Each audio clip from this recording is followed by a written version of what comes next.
Hello दोस्तों, मैं हूँ स्लाइम और आप सबका स्वागत करता हूँ हमारे चैनल स्लाइम रिकैप मैनहुआ में। अगले दिन वो भाले से घिरी हुई थी, सब उसके गले की तरफ तने हुए थे। उसने अपने अधीनस्थों से मदद की गुहार लगाई, लेकिन तब तक बहुत देर हो चुकी थी। Video game war of remnant में जो उसने अपने पिछले जीवन में खेला था, वह कार्ल रॉस के सैनिकों में से एक थी। कार्ल रॉस ने 12 नाइट्स के साथ मिलकर इंसानों का नेतृत्व किया और 5 राज्यों पर कब्जा कर लिया। उन्होंने सभी अन्य जातियों को बाहर कर दिया और ये महाद्वीप के बीचों बीच एक ऐसा इलाका है जो इंसानों के लिए है, जिसे प्रसिद्ध हीरो कार्ल रॉस ने हासिल किया था। ये एक बड़ा साम्राज्य है जो खेल में सबसे मजबूत राष्ट्र है, जहाँ प्रोटैगनिस्ट का संबंध है। लेकिन इतनी पृष्ठभूमि होने के बावजूद साम्राज्य के पास दो बड़ी समस्याएं हैं: उत्तरी बर्फीले मैदानी इलाकों के बीस्टमैन और पूर्वी काहर। इनमें से सबसे बड़ा खतरा काहर है। इसी वजह से साम्राज्य को एक विशाल दीवार बनानी पड़ी, जिसे डू ग्रेट वॉल बेरिंगिया कहा जाता है। भले ही वो पूर्व की एक बर्बर है, पर उसे पता है कि वो अंदर नहीं आ सकेगी।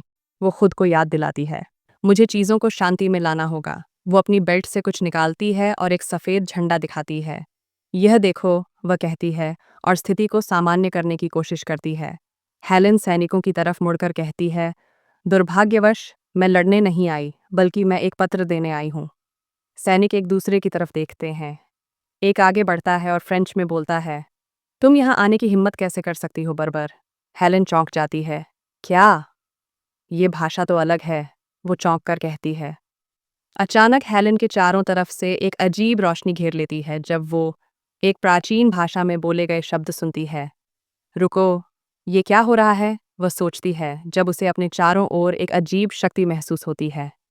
हेलेन घुटनों के बल गिर जाती है, उसके हाथ उसके मुंह को ढक लेते हैं क्योंकि एक काला, खतरनाक ऑरा उसे घेर लेता है। ये क्या है? वह सोचती है जब उसे एहसास होता है कि वो किसी जादुई प्रभाव में है। मुझे पता था कि ये जादू है, लेकिन मैं इतनी चक्कर क्यों खा रही हूँ? हेलेन सोचती है, क्या ये किसी मन नियंत्रण के जादू का असर तो नहीं? तभी एक आवाज़ उसे इंटररूप करती है। क्या तुम समझ रही हो? वो हैरानी से सांस लेती है, क्योंकि अब उसे उनकी बातें समझ में आ रही हैं। वो फिर से पूछता है कि क्या वो समझती है, उसे बारबेरियन कहकर। हेलन को अभी भी चक्कर आ रहे हैं। एक सैनिक उसे कहता है, तो तुम अब मुझे समझ सकते हो, सही है? हेलन का चेहरा कस जाता है। कितना बदतमीज है ये! बच्चों को इस हालत में कौन डालता है? वो हैरानी में रुक जाती है, क्योंकि उसकी आवाज़ बिगड़ गई है। ये क्या है? मेरी आवाज़ बेकार मशीन ट्रांसलेशन की तरह क्यों लग रही है? पीछे से जादूगर उसे शिकायत बंद करने के लिए कहता है, ये मानते हुए कि जो जादू उन्होंने बातचीत के लिए किया उसे अभी भी सुधार की जरूरत है। लेकिन खैर, अगर तुम सरीन की संतान हो। नाइट पूछने से पहले हिचकिचाता है कि क्या वो ऐशर की सीधी वंशज है। हेलेन घोषणा करती है कि मैं आंद्रा हेलेन हूँ। नाइट उसे हैरानी से घूरता है, उसका नाम दोहराते हुए। हेलेन उसकी उपाधि को पहचानते हुए वह बड़बड़ाता है, कहार की भाला। अचानक वह अपना हथियार निकालती है और उसे नाइट की तरफ तान देती है। हेलेन का अंधेरा चेहरा मांग करता है, तुमने अभी क्या कहा? क्या तुम्हारे पास कई जिंदगी हैं? नाइट नर्वस होकर माफी मांगने की कोशिश करता है। मुझे माफ कर दो, ये अनजाने में हो गया। एक और सिपाही दखल देने की कोशिश करता है, लेकिन सर शेन अपने हाथ उठाते हैं और आदेश देते हैं, बस करो अब, और लड़ाई की जरूरत नहीं है।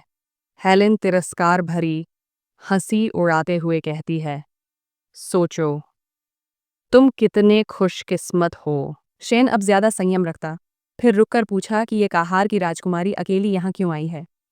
हेलेन एक स्क्रॉल दिखाते हुए कहती है कि उसने अपने पिता राजा सिरीन से एक पत्र लाई है। गंभीरता से वो अपनी मंशा बताती है, हम शांति की तलाश में हैं। शेन संदिग्धता से पूछता है, शांति? तुम कह रही हो? हेलेन मजबूती से जवाब देती है, हाँ, मैं आपके रेमनेंट अकादमी में विशेष प्रवेश के लिए आपके राज्य में जाऊंगी। शेन थोड़ी देर के लिए चौंक जाता है। बाद में शहर के अंदर एक शख्स खिड़की से देख रहा है। वो सांस छोड़ता है और धुएं का एक कोहरा शीशे को धुंधला कर देता है। शेन और हेलेन कमरे में प्रवेश करते हैं और घोषणा करते हैं, मार्ग्रेव लुविग, मैं उसे लेकर आया हूँ। लुविग, जो अभी भी खिड़की की ओर देख रहा है, उन्हें साधारण सा धन्यवाद देता है।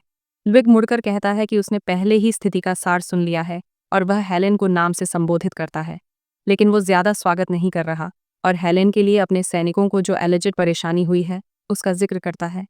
हेलेन की आंखें चौड़ी हो जाती हैं, जैसे कि पाइप से निकलने वाला धुआं उसकी ओर बढ़ता है। 1 मिनट, वो क्या है? तुम्हारे मुंह से निकला है।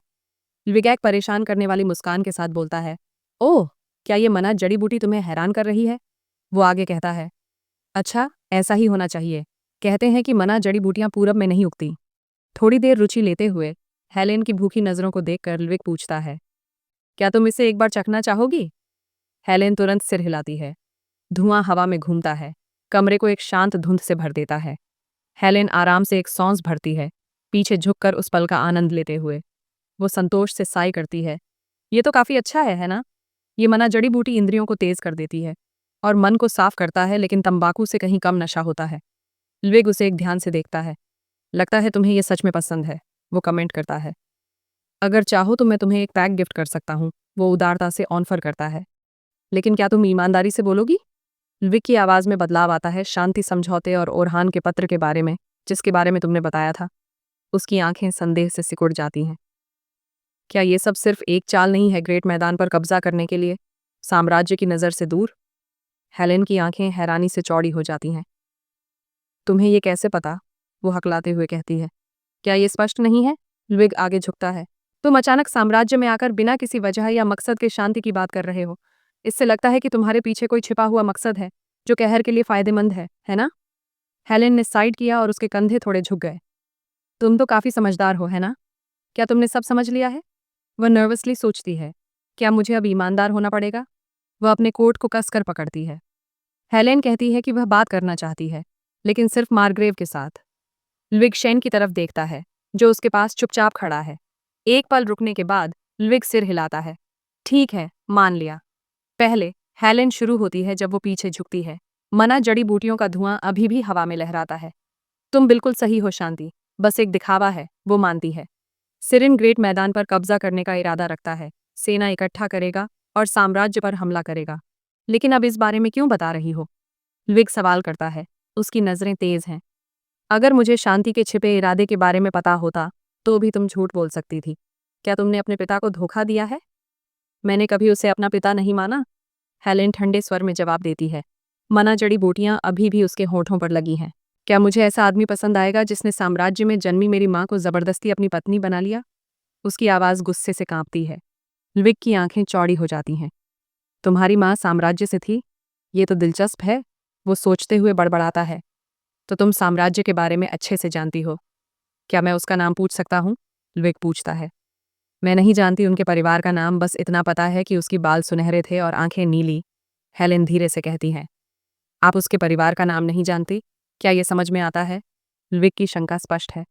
खैर, ये मुद्दा नहीं है, लुविक आखिरकार कहता है। अगर हमारा साम्राज्य इस शांति को स्वीकार करता है, तो चाहे जो हो, ओरहान कुछ भी करे, इससे काहर पर कोई असर नहीं पड़ेगा। इस बातचीत का इस्तेमाल करके हम तुम्हारे खिलाफ हमले को पलटने की कोशिश भी करें, तो भी ये सिर्फ साम्राज्य की इज्जत को नुकसान पहुंचाएगा। हमारे पास काहर की सेना के साथ सीमाओं के पार युद्ध की कोई योजना नहीं है।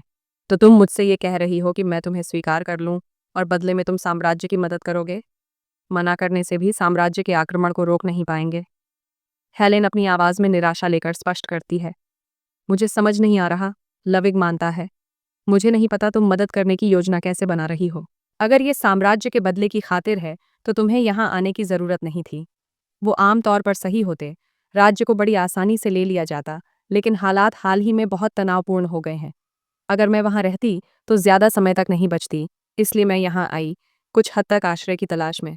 जो भी हो, मरने से तो बेहतर है। उसकी बात में एक ठोस लहजा था। लुविक ने उसे थोड़े उलझन में देखा। तुम उन कहार योद्धाओं से अलग हो जिन्हें मैं जानता हूँ, उसने सोचा। मैंने सुना है कि कहार योद्धा भागने से ज्यादा मौत का सामना करना पसंद करते हैं। तुम्हें भागी नहीं क्या? वह मुस्कुराते हुए जवाब देती है। लुविक गहरी सांस लेता है और हंस पड़ता है। ठीक है, मुझे समझ में आ गया कि तुम क्या कहना चाह रही हो, वह कहता है, अभी भी हंसते हुए। हर किसी को धोखा देने के लिए, बदला लेने के लिए, यहाँ तक कि दुश्मन का भी इस्तेमाल करना हो। हेलेन सिर हिलाती है। मैं व्यक्तिगत रूप से देखूंगा कि तुम्हारी मदद की जाए। लुविक आवाज लगाता है, आओ अंदर, और दरवाजे चरमराते हुए खुलते हैं। बूटों की आवाज कमरे में गूंजती है, जिससे दोनों का ध्यान खींचा जाता है। हे भगवान, उसकी आंखें फिर से चौड़ी हो जाती हैं। एक नई आकृति दरवाजे से अंदर कदम रखती है, एक युवा महिला जो कवच पहने हुए है, एक नाइट। एक हाथ बढ़ाकर हेलेन ने कहा, आपसे मिलकर अच्छा लगा। मैं हूँ चंद्रा हेलेन। नाइट खुद को पेश करते हुए बोली, मैं नाइजल हूँ, लैंडनबर्ग की एक नाइट। मार्ग्रेव लुइग नाइजल का परिचय देते हैं। वह मेरी सबसे भरोसेमंद सहायक में से एक है, तो वह आपकी सुरक्षा के लिए काफ़ी है। हेलेन सोचती है।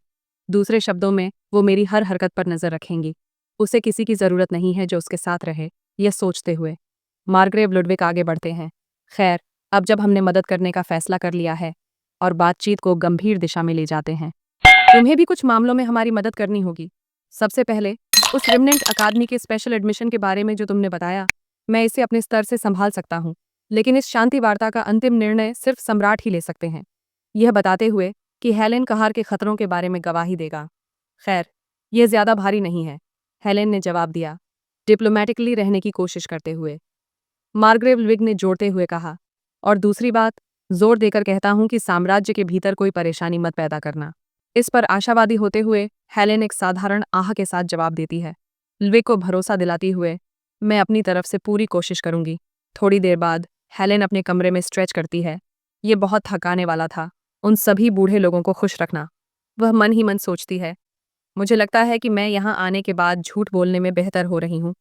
तभी हेलेन के चेहरे पर एक हैरान सा भाव आता है जब नाइजल नजर में आती है। हेलेन उससे कहती है, तो तुम मेरी अटेंडेंट हो, सही है?